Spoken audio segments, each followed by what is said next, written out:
listening to Smashing the Party. This is your host, Nate Baumberger. Welcome. We're talking about education funding. I know it sounds boring, but I'm going to try to make it exciting today.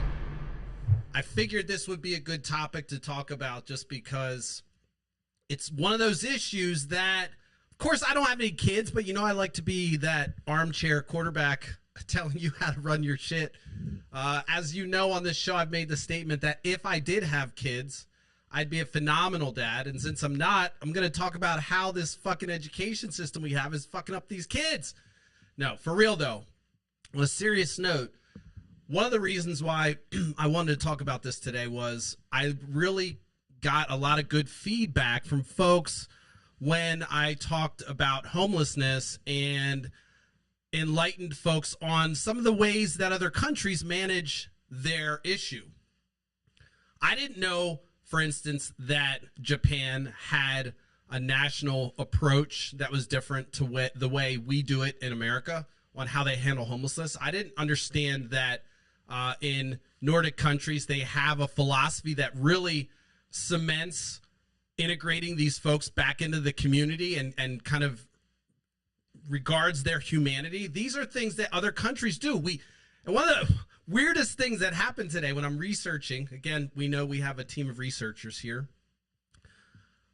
The first thing that comes up is the U.S. is number one in health and in education. And so you kind of go through all these different articles and opinion pieces and academic research things that suggest that the U.S. education system is number one in the world.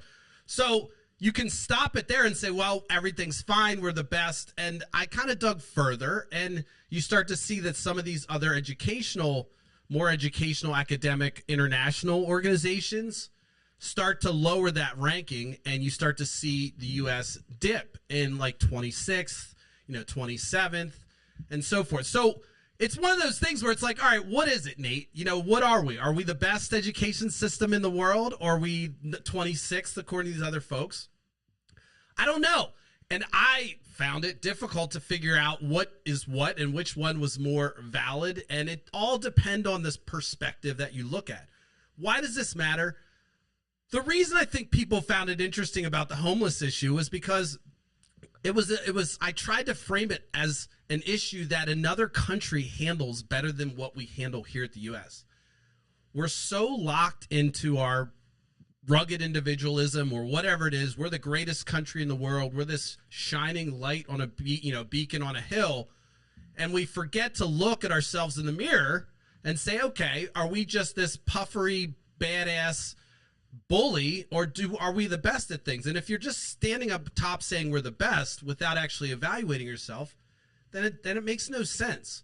And education's one of those issues that, in my opinion, it's part of that life, liberty, pursuit of happiness that's written into our doctrine in this country. And I believe that it's a foundational component to giving folks that freedom that they want, that autonomy. Knowing how to turn the lights on is very valuable. If you didn't understand that there was a switch there, you might stand in a dark room for a long time. So someone, maybe at some point you're educated on a light switch, and you can look at it very simply as that is kind of an analogy for how it works. I mean, it's a little bit more complex, maybe a lot more complex than switching on a light, but that knowledge of the difference between knowing that the switch turns the light on and standing in a dark room thinking that you just need to light fires and everything else when there's a switch on the wall, that's an educational difference. The person that knows how that switch works has a huge advantage over doing things in that room. So very oversimplification. But you can look at education as one of those items that can help flip the switch for folks. And, a lot of times we come into this right now, especially the political parties like to talk about indoctrination and, who controls the little brains, the little minds, and so forth and so on. And Republicans are claiming, it's got to be local control and the government has no say in what's going on in education. But when you look at it, the larger picture, we're not talking about kind of individuals surviving in your local community anymore. We're talking about integrating folks into this global community. Whether you like it or not, jobs are remote. Trades are very valuable still. And I don't want to go off on a tangent, but my point is that there's significant reasons why it's important for us to look outside when we can see that in our own system, the disparities that it creates. And if you watch this show, you know that I'm not a fan, just by nature, of some of the tactics and the modalities and the things that realtors put out there. That comes from not only just my hatred of high commissions, but also the structural the structural and the institutional kind of entity that realtors represent. And they represent a gatekeeping that really was on the front lines of creating these segregated neighborhoods. That's the truth. They talk about it in their history. If you even go to realtor.com, when you look at their history, I believe they talk about some of the redlining and some of the things that they've done to handle some of the crazy things that were institutionalized in that. Now, why am I talking about realtor? Because in the U.S., our system is funded, and again, I made our topic of the day education funding. I'm going to try to talk about it knowledgeable, with some kind of cursory knowledge, okay? Let's just talk about it from a layman's perspective. Again, I'm not on a school board. I don't have children. I don't have an agenda, but I do like to look at what's going on in this country and think, are we the best? Or are we just fooling ourselves? Are we lying to ourselves? And so, when I talk about this, it's not coming from a perspective of, I have skin in the game. Other than I want the little shits running around to be smart. I don't want them falling for I don't want to have to educate folks that there's really not a possibility that the earth is flat. I mean, that was the weirdest thing when I came back to Facebook, is coming back and seeing folks, friends of mine, that believed in this whole bullshit. I took 5 years off, and Facebook turned up the volume on their propaganda. It was right before the 2016 election. I remember coming back and going, "What, dude?" And I I'm not sure if we follow each other anymore, but it's just interesting to think that is a possibility. And I don't want that to be a possibility. I want to have critical thinkers out there that are not arguing about, perhaps whether we live on a globe or not. I would like to move on to the next thing, because you're spent explaining how the light switch works when you can just flip it on. You don't really need to understand it. Maybe if you want to fix it and do things more and you want to study it, perhaps. But for now, just trust me that it just works. And these are the way things, and I'm coming at it from two perspectives. I'm not saying believe everything, but I'm saying we need a system where we can help folks to learn and be critical thinking. So I went off on a little bit of a rabbit hole down the windy path of Nate's wild ride of thoughts. But my point was to bring in a couple important kind of, arguments that I want to make today. And that is realty, property values, and that funding system that we have in America has created disparity. We know, when you come into buying a house, one of the first things you look at is the neighborhood, and you look at the schools, because you want to know, you're going to get a good feel for the schools and the type of neighborhoods that you're going to live in based on the schools, because the schools are directly proportional to the funding of the neighborhoods, which is mind-blowing and crazy. I mean, it's crazy to think that we came up with this system. There is a reason. It's not like we just came up with it and said, okay, this is how we're going to do it. It stems from colonial times and how education was closely affiliated with churches, closely affiliated with local communities. There was an agricultural movement, obviously, that was happening because people were doing that, growing their own shit. And so you had to have local schools where your kids would go to school, come back and work, and this is where daylight savings comes about. And so we have all these structural things that came from this local need for this control over education, which is still something that people fight for. And I'm not suggesting that is an argument or a bad thing. But you can see that this kind of is in our thread of how we think about education, is that it's a local, we control it. It was tightly coupled to the church in the early 18th century, 19th century. And then as you moved into the 19th century, you had industrialization. And so then there was much more of a focus on not globalization, but all right, how do we train these workers for this new industry that's coming about, all these things that were now, handmade tools and everything else. Now we have automation and machinery, and industrialization brought all this change, which required a change in the workforce. And so the government decided at that point that, hey, we need to get our folks caught up. We can't have local, just local control. We have these disparities in this educational system that we have across the country. So because of the industrialization that happened, education was changed from just completely being local to the government having a say. Now, this is where fundamentally people can argue that there's philosophical differences, and perhaps this was where that fork in the road happened, where the government said, you know what, post-World War II, there were some things they did. There was some, obviously there was the desegregation, Brown versus Board.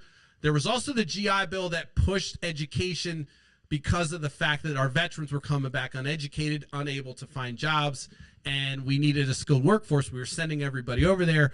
So the government had a lot of incentive to kind of put their fingers into education at the higher level, as well as how funding was happening at the local level. So in 1965, there was actually the Elementary and Secondary Education Act, which essentially signified federal intervention that provided targeting funding for low-income students.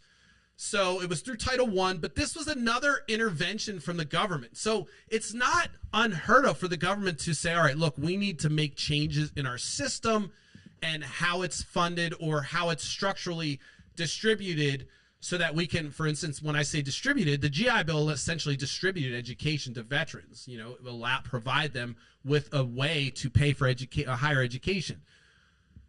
But my larger point with all this, I'm not trying to sound all smartsy and academic, because that was obviously things I learned through my research today. But it's interesting to see that thread of local control coming through from the religious affiliation, and then the government stepping in. And then when the government stepped in, it also had to be secular. And these secular, so part of the Brown versus education was, the secularization of church versus state, religious affiliation decoupled from the state means that you can't have a religious argument for anything, even segregation. And so, and I'm not saying that's what Brown of Education was, but I'm saying that could be implied from from the ruling, and that set a precedent that allowed for other things to happen to kind of modernize our school system and avoid equity problems. We know, though, all this bullshit the truth is we know when you go to buy a house today, you're going to look at the neighborhood, you're going to know the nice neighborhoods, the nice neighborhoods have the nice schools. And so we have this disparity in funding that gets way crazier when you get to a poorer neighborhood or an inner city place where you have, low income folks and you have low, maybe no property taxes for whatever reason, because you have landlords doing all kinds of crazy tricks and they're finding ways and loopholes. And I'm not saying this is the problem, but you have a lot of renters. And so you have less folks that maybe have home ownership. Maybe they're less vested in their community because of that. And this isn't suggesting that there's some racial component, but we know these institutionalized methods of desegregation and redlining that created these neighborhoods and these ghettos per se, these low-income places, were facilitated by the mechanisms that we use to buy houses and sell houses. So to suggest that realtors have no part of that, I know realtors already hate me. I get that. I'm not saying realtors are bad, but I believe that, there's some history there that's important. Again, I am in the real estate business, so I'm not a hater of realtors, okay? Let's just get that out. I'm just saying it's important. By the way, if I look at my personal history, when I found out, I went and researched my history of Nigeria. My father comes from Nigeria. It turns out the Yoruba tribe were financially reliant on the slave trade. So, does that mean that I was selling people? No, but my ancestors were part of the other side, the wholesale side of it, when you look into it. So, there had to be a wholesale side at some point, somebody making deals. And so they were one of the folks that made deals. And I'm not saying that but it doesn't reflect on me. So when I talk about these things, people get all personal, and weird about it. And I get its heritage and all this other stuff, but you have to look at things realistically if you're going to fix them. So I don't know why I went off on that tangent. It just kind of bothers me when folks are, when you're trying to say something about, and folks get a little sensitive. I don't know, whatever. All right, so let me get back to the key point. So I was going through and talking about the industrialization, and I want to kind of focus on those points because it's a reason for why the government might say, hey, look, our populace isn't up to speed.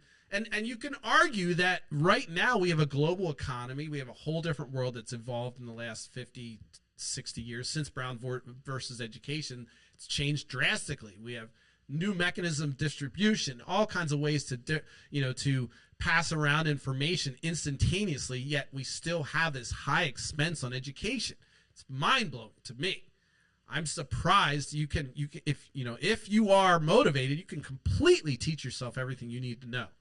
Of course, you're not going to be able to get a surgeon license and everything else, but you could certainly learn everything you need to know without operating on folks. I mean, that's a crazy example, but my point is that with the internet, you would think that the cost of education would have gone down because we now have easier distribution of textbook. There's no printing; you can pass them around. It's digital, and instead we have education, just extracting money out of every single thing. And that goes from lower to higher. And this is, by the way, why is this related to education funding? Because the whole system, you have to kind of understand how it's layered and understand how these systems work so that we can understand how we can fix them or tear them down in some cases. And this is one of those where you look at the U.S. education system and one of the parties decides, hey, look, we're just going to rip it down. That's not going to work. You have this. I'm trying to paint a little picture of the history of the threat of this local control coming in the early 18th century, where you start having schools and things like that. And then you have this industrialization and this need for a standardization per se of education. And you have more government control and then people, obviously local control, then running into its own barriers with providing vehicles for segregation and discrimination on the local level. And so obviously the government had to come in and step in that regard. So despite the federal and state involvement, reliance on property taxes persists, and it's perpetuated continually by our systems. And I'm not proposing today that we change that. By the way, education funding, local schools are funded by your property taxes. So if you have low property taxes, that means you're less funding for the schools. So what are other countries doing then? How do they fund it? Was my question. If this is how we're doing it, is this the only way? You can look at different states, but for the most part, it's gonna be hard to get away from that mechanism. If it's happening in this state, you're going to see that this other state's going to argue for the same kind of benefits and offloading of that revenue or that income that costs to pay for that education. And so you have this system that may or may, there's certain states that have certain laws that, and maybe property taxes are lower here or there. But for the most part, a lot of areas rely on this fundamentally, and it's how we fund it. So this disparity comes from our neighborhoods and how they're structured and all this history that we have that we can ignore. But you have to understand that the history of how these neighborhoods are created, why they're created, why people migrate, why they move to certain areas of the United States, and why they're here, or why they're collected here and there. There's reasons for it, and we have to, in order to understand how we're going to improve the system, if we have a system that's based on those demographics and those localities, then obviously to improve it, we have to understand how we got there and how we unwind that. And that's super fucking complicated. I'm not suggesting on this podcast or even in my little feeble mind of researchers that I have going on that we're going to figure that out. But I think it's important to understand these layers, right? So what do other countries do? Why is maybe U.S. not number one? Maybe we're 26. Well, you look at, obviously I like to look at the Nordic countries because that is one of the places that is a great, kind kind of a shining light on the hill for some of my ideas. They do them over there. You know, they believe in the humanity of a lot of things they're doing, including prison. We're going to have to do one on foreign prisons and the difference on that one, because that's super interesting too. But the Nordic countries have something in common that was interesting across the, we always think high taxes, we think better education. We do kind of, everyone knows that they're happier there. We just kind of just say, oh yeah, but that's just because, and we kind of ignore it. But the truth is, it's because they have a very strong social safety net, a more of a national community per se, when everyone's in the same boat. Anyway, the psychology of the Nordic countries is not something I'm going to be, I'm not going to have the knowledge to talk about. But what I find interesting is the priorities that they have stated across those countries is the same, and that is for the well-being of the child, the well-being of the human being that they're thinking about educating in their system. And so just that little twist, it wasn't a standardized test per se, but it was the well-being. So they actually have more individual focus on the learning process for these individuals. Now, what does that turn into? It sounds like it turns into higher requirements for teachers. I believe teachers have to have master's degrees. I think that's the way it is in Japan too. So some of these issues that I'm talking about with funding that come from the U.S.-based property tax incentive, local government, local control, property tax is going to determine the quality of your school system, is that these other countries have not only philosophical differences, but they also prioritize that philosophy by through implementation. And I'm saying a bunch of big words, I guess, but what I'm trying to say is they actually execute. They actually do it. They don't just write a paper on it. They say, okay, this is the best way to do it. And so we need this level of quality. And one of the things I found interesting is they'll do in Japan, they'll do teacher rotations. So for instance, if they have a school that's underperforming, they'll rotate teachers to those schools where the schools that have high performance. So you have these teachers that are moving. And so in that way, they also kind of have this local, regional, and national formula for how they fund schools depending on the need for the child. That's in Japan. In Nordic countries, they don't use property taxes. They use a national formula, and then it's collected through municipal taxes, and then also they're not smaller districts. It looks like they're larger municipalities that fund these in the Nordic countries, and then they also are infused with national money from the national pot. So there's no property taxes to say, all right, you live in that area, that means you're going to get a shitty education. So there's nothing to say that the schools should be different anywhere else, other than if you have a low performing school, then they'll do things in the system to rotate and change that. So it's a different mechanism when you can say, all right, we have complete control. Now, this is where Republicans lose their mind, but we have complete control over the system, and we can actually kind of move things around within the system to improve it. When you leave it to local municipalities to control it based on property values, you can't do that. So it's hard to move resources from this large school to this school when you have, not only do you have, just moving the teachers, but then you have infrastructure, everything else that's reliant on that. I was blown away going to my nieces and nephews' school down in D.C. I believe it was a private school, but there was Under Armour advertisers in there. It was like Nike could go in there and add, sponsors. And so it was a beautiful school, wonderful school, no hate on, and it was a fantastic opportunity for their children. But I was just blown away by how they had a golf course, how much resources they had. And of course you could argue it was private, but again, this was just kind of an evident that there is a bar for, let's say, what you could have. Now, it's private, but why should we say, okay, private schools are the only schools that should have that high of a caliber of facilities? If we prioritize our money and education over the military-industrial complex, let's just say, we might be able to find money where we didn't think we had it. But anyway, without arguing too much about where the funding comes from, I'm really trying to focus on just the disparity that can happen from, we all know about the disparity. We all know when we go to buy houses that we look for the neighborhoods based on the schools. If you have kids, you care about that shit. And so we know that that's just how it is here. In other countries, it's not that way.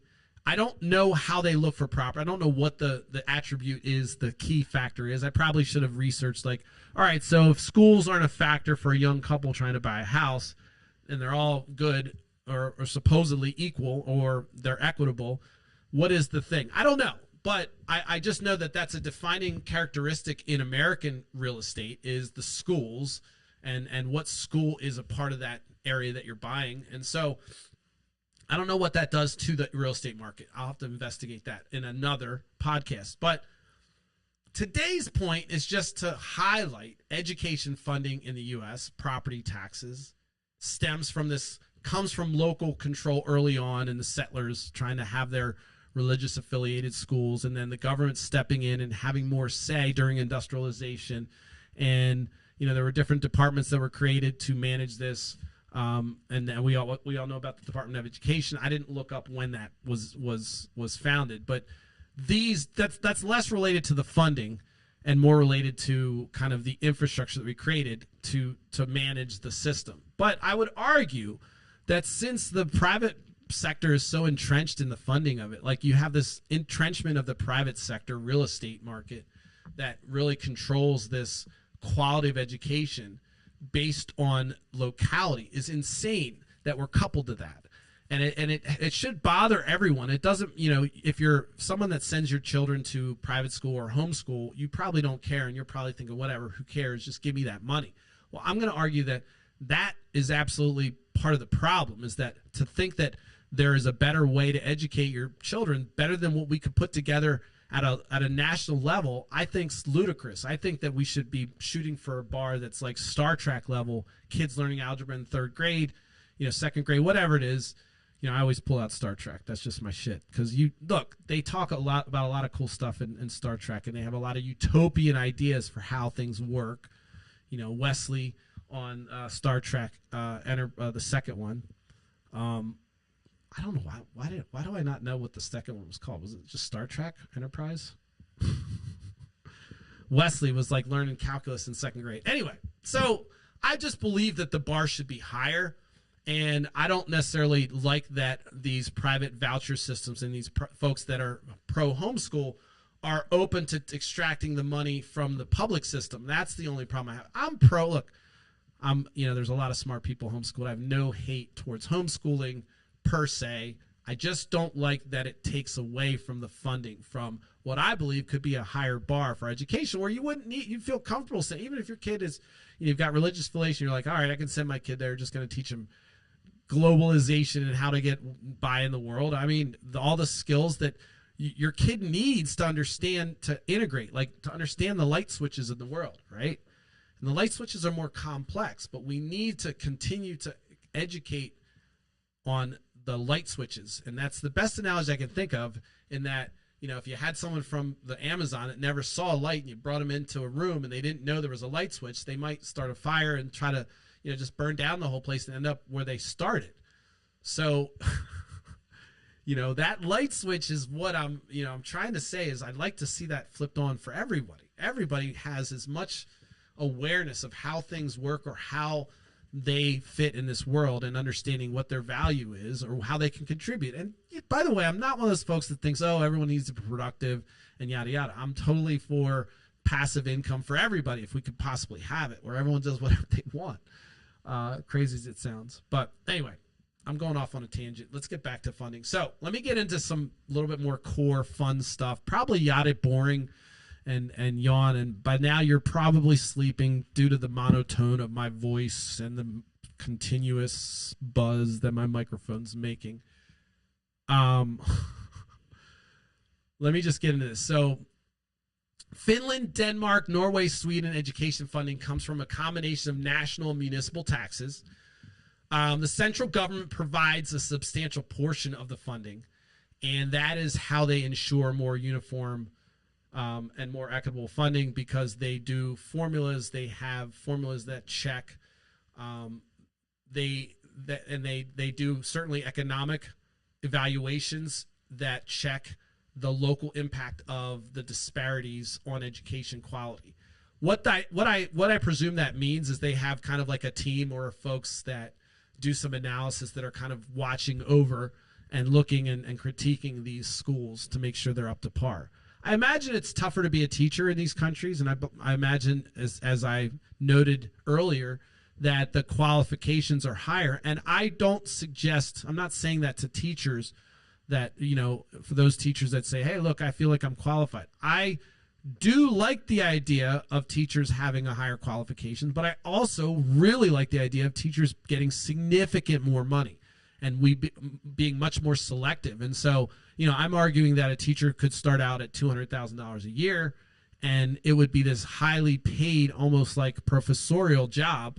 And, teachers should be highly paid, and they get summers off. And I'm talking about, yes, highly trained, highly paid, appropriate. We fund teachers the way these fucking teachers are paying for their own supplies. They're probably watching this going, you don't know. You're not even talking about education funding. No, I'm not really talking about how bad it is here that teachers have to pay for their own, it blows my mind, all the teacher friends on social media, that every time the school year comes around, they have like these Amazon wish lists where people buy them supplies for school, and they're public school teachers. It's mind-blowing. And I don't know what happens if you don't do it. I would probably get fired. I'm like, I'm not buying this stuff. And then I would be a horrible teacher, I guess. But I would just be crying and moaning about it all day long, like a little whiny baby I am, about like, no, I'm not buying this. No, I'm not. No, give me some money. $600. Come on. Give me more than that for supplies. Why am I buying supplies? Like, I should be able to go into the freaking thing and there's a cabinet full of supplies. What the fuck? What supplies do we need? Pencils still? I'm really going to be stupid. I don't even know what the fuck. Are they writing these days? I don't think they're teaching cursive. Look, I don't claim to be an educator. I do like to teach in this regard. I do like to learn things. And I'm hoping that I wet your whistle a little bit about the fact that there's other ways to do it. Let's just get into the funding of these other countries, which is why I wanted to point out that the U.S. might have the best way. So let's talk about it. So all the Nordic countries kind of have this philosophy that they're looking at a combination of national and municipal taxes, no property taxes. The countries all also provide free education at all levels, and they provide a lot of free services by default. There's no arguing about whether school lunches are free or paid for. There's no shaming people about whether their kid can afford lunch. Everyone gets food. So school meals, textbooks, health services, transportation, all of that is included with your citizenship. And I thought that was just interesting that we, it's weird that we argue here. It's like, oh, whether or not, we have these meetings about whether or not we're going to fund children's lunches and shit, and people take sides on them. Like, you fucking lost your mind. Give the kids, feed them. Feed the kid. Like, just do it. Just do it. So, they don't even have it as a point of debate. It's just like, oh, yeah, everyone gets free lunches and food, and so you eat free meals. I'm sure it's free breakfast, too, because it's not debatable whether or not your kid should eat and whether that should come from you're going to public school, get a free meal, get not free, but let's throw our tax dollars towards that. We don't need a bigger missile to kill brown people. It's fucking weird. Let's throw our money towards this. Makes sense. One thing I found interesting, a 2020 study found that high poverty districts receive about $1,000 less per student compared to low poverty districts. That was based on the funding that comes from the U.S. that's on top of the funding from property taxes. So I found that interesting that even though we have this incentive and there's laws and there's mechanisms supposedly in place to help these low-income schools, it ends up where the high-income schools end up getting more of the federal dollars, probably because they know how to apply for the grants and whatever. But I think one of the things that stands out from the Finland and the Nordic folks is that they have a centralized funding model. that doesn't rely on local taxes, only local taxes, property taxes, which depends on the how rich, how big of a house you can buy. So you have that removed from the equation, and then you have this larger, more communal perspective that they have. They have public health care. They believe in sharing risk of those things that avoid or thwart your life, liberty, pursuit of happiness. Sounds like what America should be doing, but fuck it. We're over here making money hand over foot on people instead of looking for best solutions, which is why I wanted to bring it up today. I wanted to just look outside of America. The other day when we talked about homelessness, people were blown away that Finland had this approach that they just first, no questions asked, threw people in a home first, and then had a hierarchy of different levels that they follow up on to get them integrated in the system. It took about 2 years for a community to integrate into the system. I don't even know if I made that point on that ramble, but I think that when we talk about education, we kind of get all caught up in these stupid local issues of like, all right, we're going to decide whether or not we're going to put a book in the library. Look, your kid takes out the book, get a list of the books, tell your kid, no, you can't take that book out. Leave the book there for other kids that don't give a fuck. I mean, what's the point? Like, it's just mind blowing to think that you're going to, like, you're in this system where everyone's a part of, and you are entitled to control the inputs and outputs for everybody. It just doesn't make sense. It's broken. It doesn't work in engineering. It just makes my brain crackle. Let me see if I got a little. I do have some really cool shit that I was working on, by the way, if you're watching, that I don't even know if it'll work, but yes, it did. We can do that. That's pretty cool looking too, isn't it? The cartoon. Boom. I'm hitting a special effect that it makes it look like I'm a cartoon real quick. But anyway, so that was the larger thread I wanted to talk about, was that the other countries that I thought have higher happiness metrics, and also in a lot of areas have many different attributes that I would say are favorable, including education. Education seems to be higher in Finland, and those folks are doing great. And so it's worth looking at those countries. How do you unwind it? By the way, I don't even know if I got through the history here. Let me just go through. I went to the 19th century, 20th century. Finland, Denmark, combination. We talked about Sweden. Policy. Student well-being. That was another thing that was a thread in the articles I read that was kind of at the top of it. This mental well-being, that there was a thread of concern built into their infrastructure, if you will. So there were counselors and things like that. It seemed to have more supportive services inside their system. And I'm guessing if they have a higher bar for education, they probably have a higher bar for guidance counselors and everything. So perhaps they have, with mental health and healthcare being publicly funded, I imagine it's a no-brainer just to have, people in psychology and psychologists and academic level folks in there to support the children. So it sounds like you're the state, if you're leaving it up to the state to educate your children, it sounds like the state has a lot of resources in those countries, and it has a lot to do with the funding. It has to do with their philosophy, in that they say, look, you're in our country, you get free meals if you're in education. We're not going to make you starve. You're not going to have to worry about food. We're going to make sure it's high quality. We're going to make sure no matter where you live, it's good. We'll move teachers around if we have to. We'll raise the bar on qualifications. These are all things that are probably easier to do in a country that already shares risk. We get all this. One of the real crazy things that's happening right now is this battle of school boards that we're seeing across the nation. Republicans just inject themselves. They have these big law firms masquerading as local community agents, and then they come in and then they have an agenda.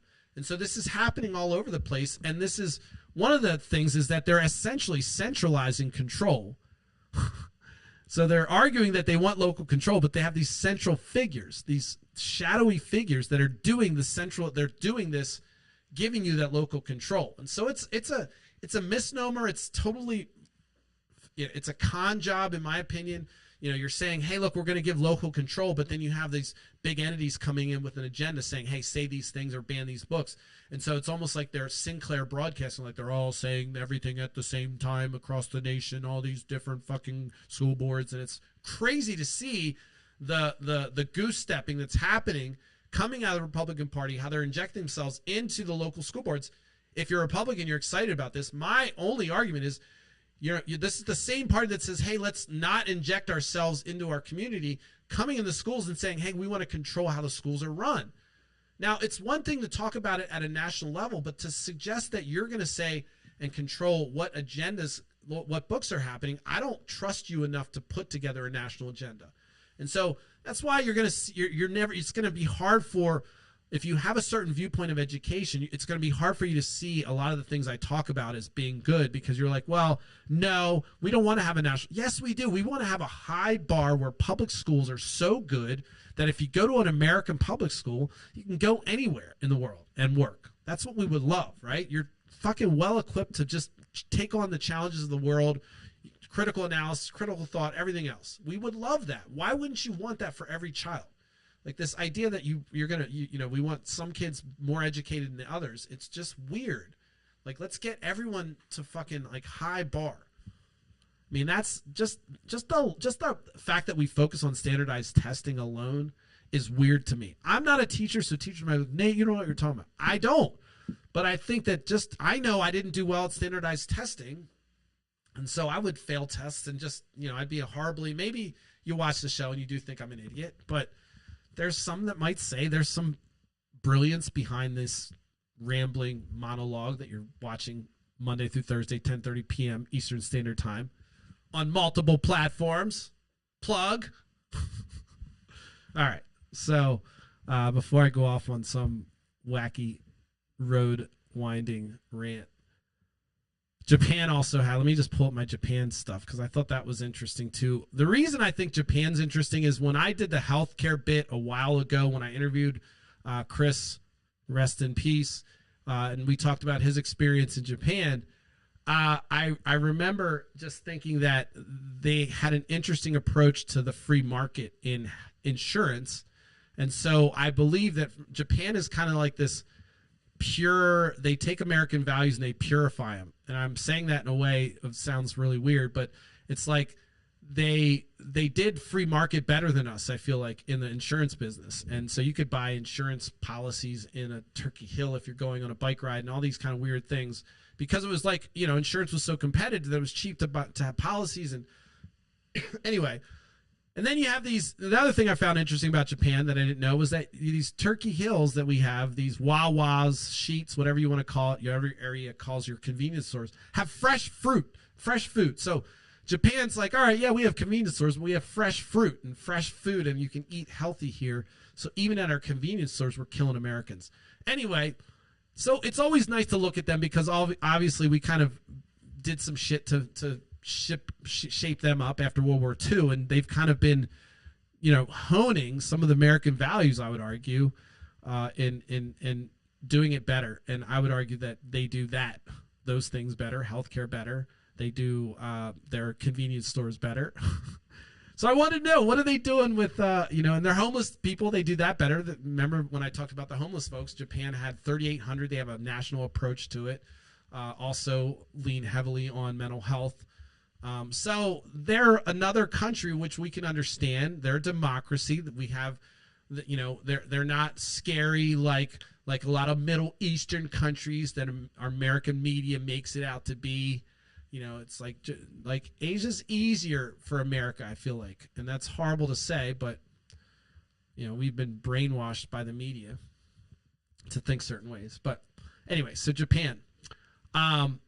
It's funded through a combination of national and prefectural, new word, which is another word for regional, and municipal governments. So similar to the Finns and to the Nordics, they're doing this combination of national and regional and municipal governments. So regional being like a county, and then municipal being probably like a city. So the layered structure helps ensure the resources are more evenly distributed. They also have a Ministry of Education Culture, Sports, Science, and Technology. It's called MEXT, and it oversees the educational standards. So that is a board that they use. Apparently, it's pretty effective and it has a lot of power and institutes different things to control how funding's distributed. So it sounds like they have a lot of power to maintain the consistency, so they can kind of look at the system. Again, they have a central view of the system, centralized view of the whole entire system. It's a public care, education system, and they can see where the flaws are. They can look at however they're measuring. I don't know how they measure in those countries. I probably should have done that to understand, but this was more focused on funding. And I found it interesting to dive into education, to talk about the funding that we all understand. We all know how it works in America. We just don't really know much about how they work in other countries and how they're able to maintain these equitable systems. And we can argue, this isn't to say, I'm not on this rant and rave trying to beat up U.S. Again, my favorite country. I live it. I'm a citizen.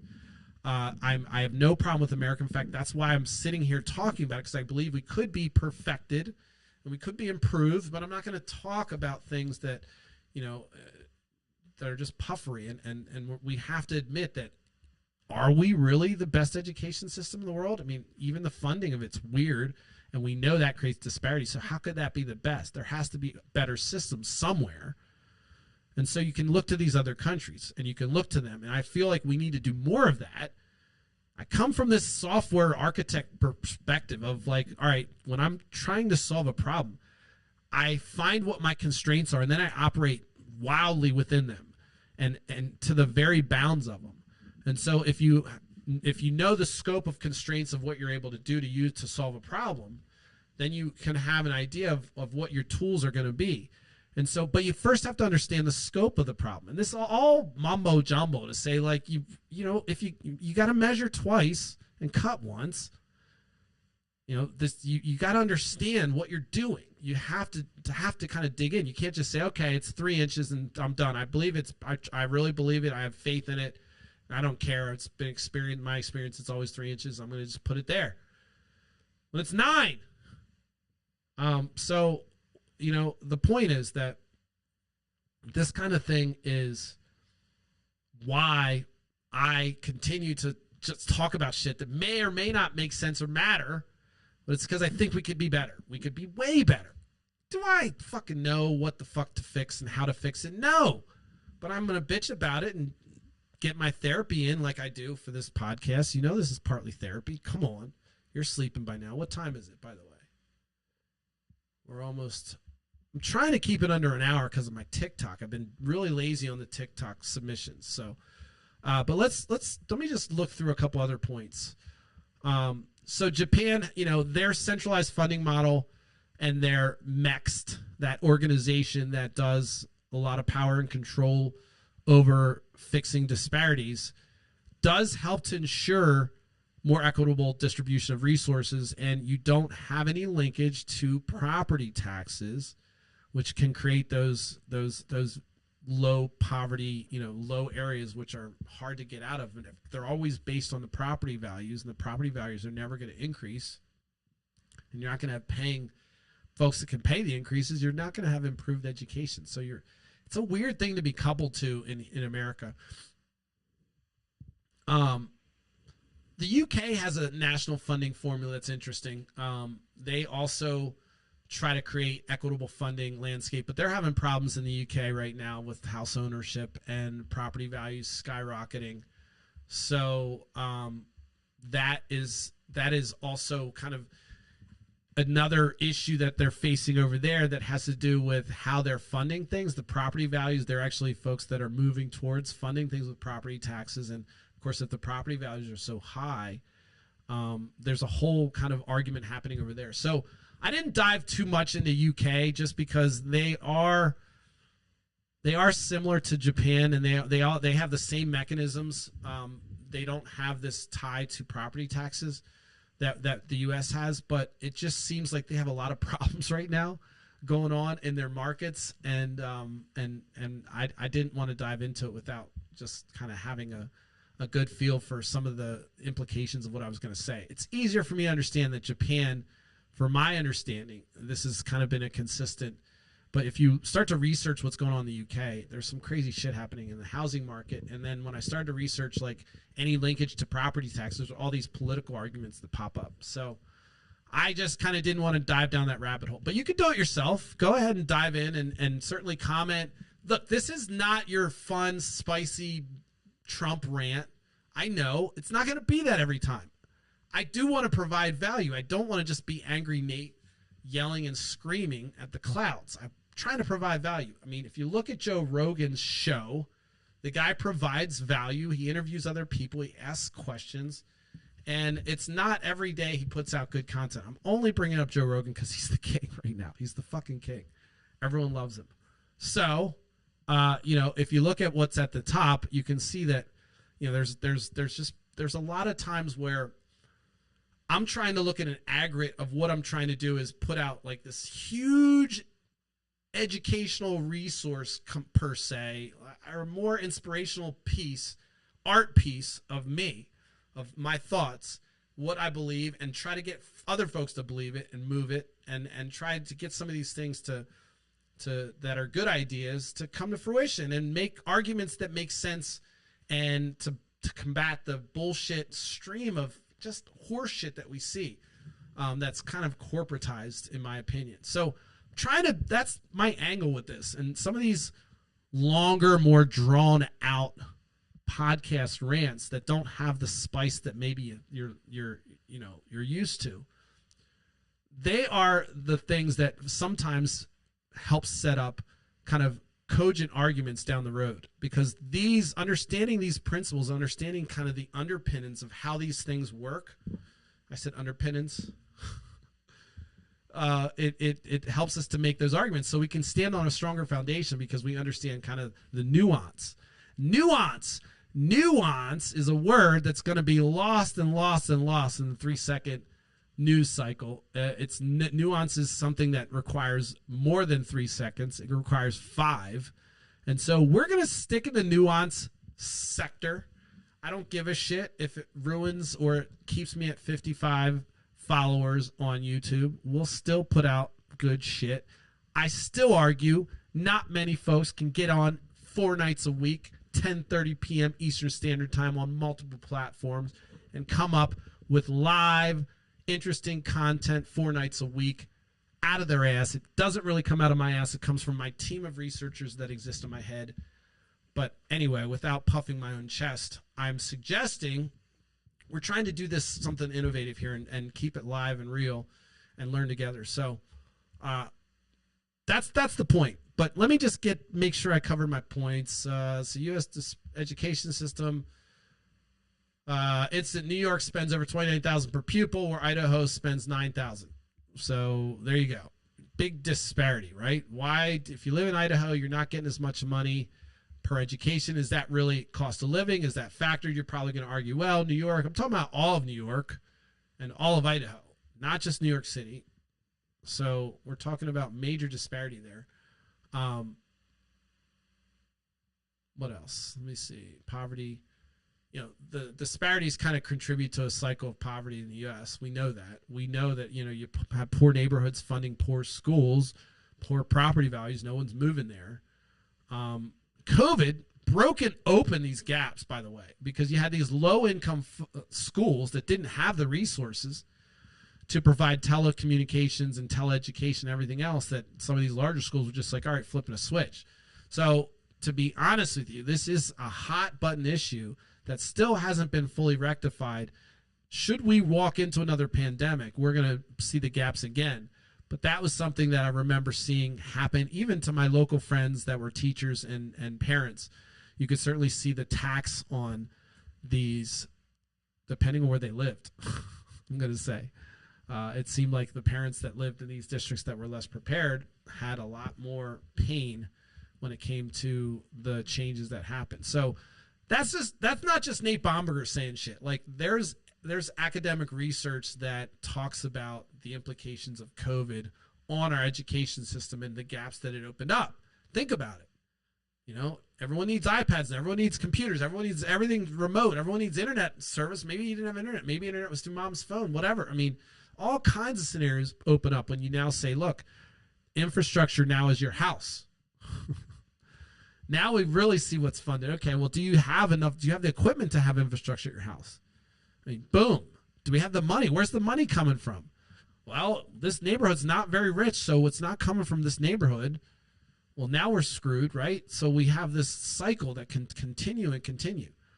And if we start to look at ways to decouple that, I would argue that it would move away from giving money to private vouchers, moving away from giving money to private schools. Your education affiliated religious affiliation means that you're a private school and there's no public funding for that. You can do what you want. We still have the same requirements, but you're going to have to get your rich donors and your church to fund that.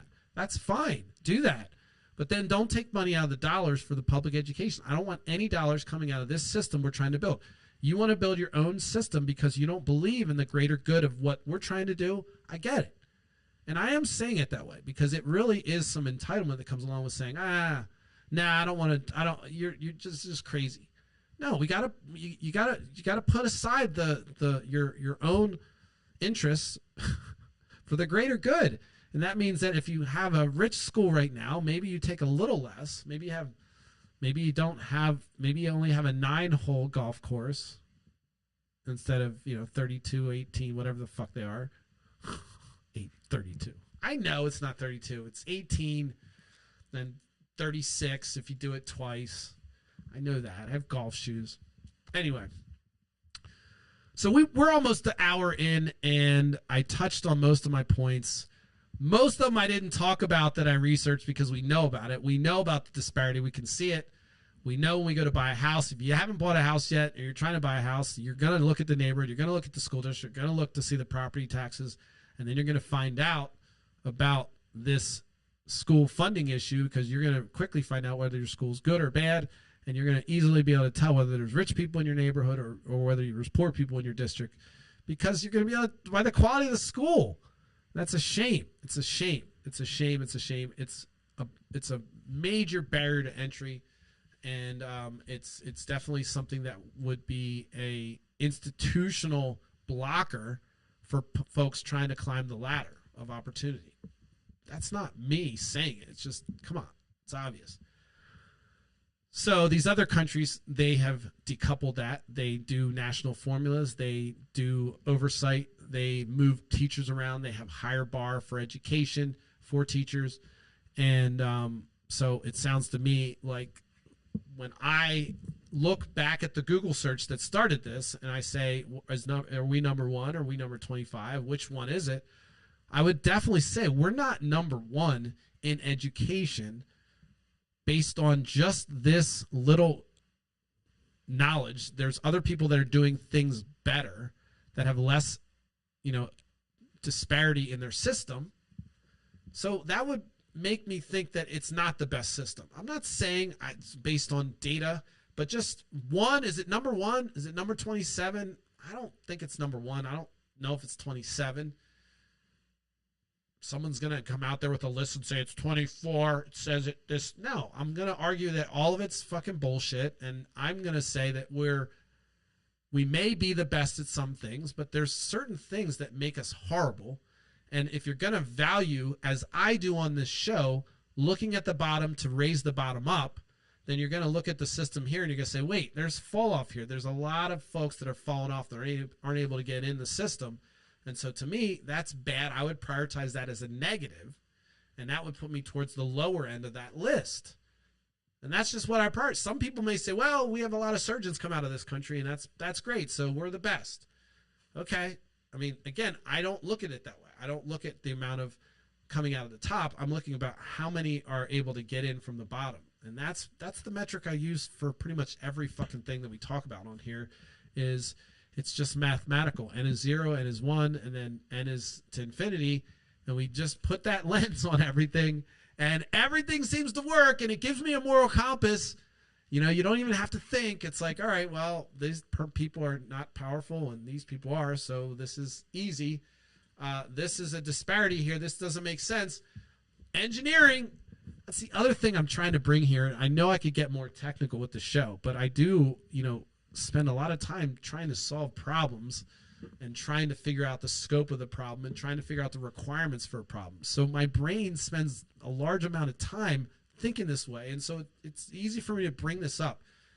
I'm not puffing my chest here. I'm just saying that this method of thinking is why I continue to try to break these things down to understand their baseline, because I need to understand the electricity behind the light switch. I need to understand that. So then I can say, okay, not only can we flip it, but we can crank it up, or we can do this, or we can do that, or we can make it blink, or we can create a dance floor with mirrors and blah, blah, blah. I don't know.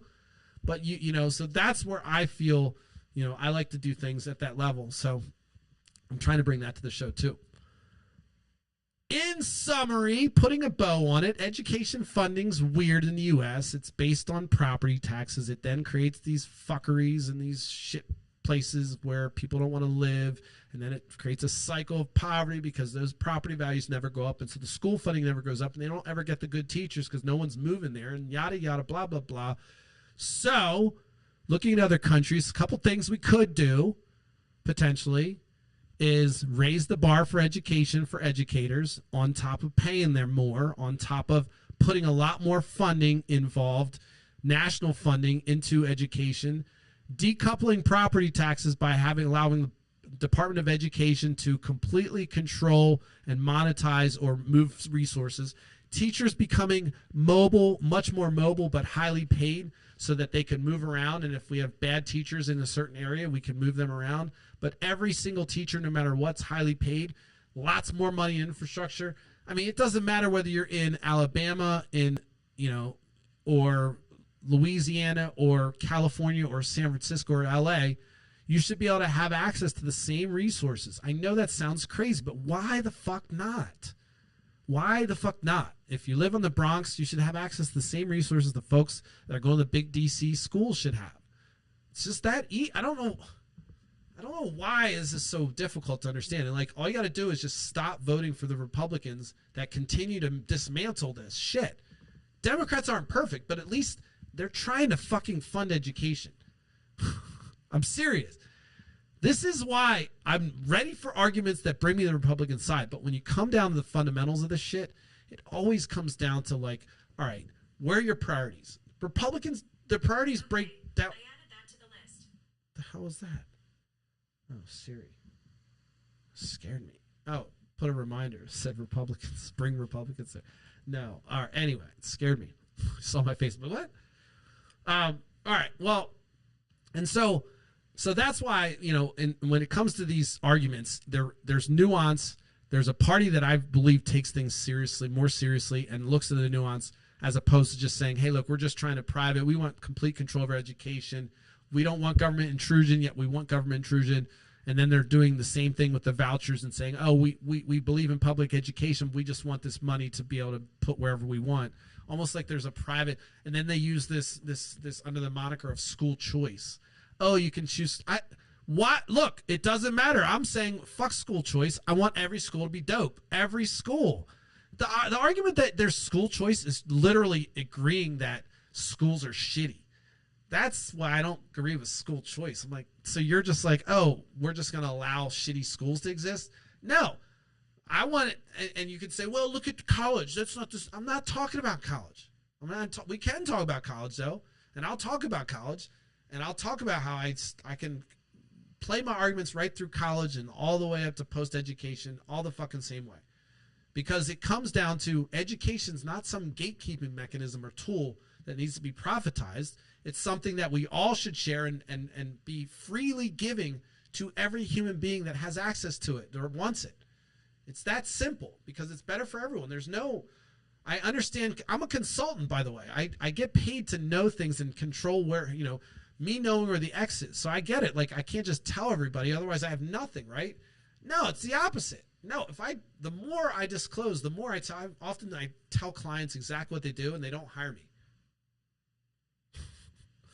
So that's happened all the time, but I still do it because I know that they're going to struggle at implementation and everything else. But I still believe that philosophy of giving the information freely to a point. I'm still going to charge you. Yeah, I'm going to charge you $2.50 an hour. No, I'm not just giving away fucking free shit. Anyway, all right. So enough of that. let's see, did I put a bow on it? Talked about Finland, talked about the Nordic countries, talked about the difference. They don't have any local property taxes. They have this centralization. They have these monitors. They prioritize mental health. They prioritize well-being. We're still fighting for fucking school lunches here. There's arguments like whether or not we're going to give kids school lunches. It's on the table. Anti-school lunches is a position people are running on. Like, no, I don't believe kids should have fucking lunches at school. No food. They pay for it or they don't get any. The fuck is that weird ass shit? Anyway, all right. That's all we got tonight. Hopefully you enjoyed it. A little bit boring, but I'm going to continue to be boring because boring is where we learn. And I'm going to spice it up. Look, I have little magic things that, look, if you're watching, did you just see that? I mean, I'm doing really cool shit if you're watching. So, you know, you're just going to have to watch on YouTube. Look at that. Pixelated. In closing, though, I want to say thanks. I want to say I think I have haters now. That's official. I'm okay with that. I appreciate it. Rock on. Yeah.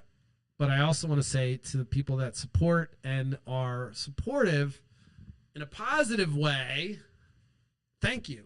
It's going great, and I have some potential things that are going to open up to maybe give me more opportunity to do this on a regular basis. So we'll talk about that going forward, but we're in the negotiation stages.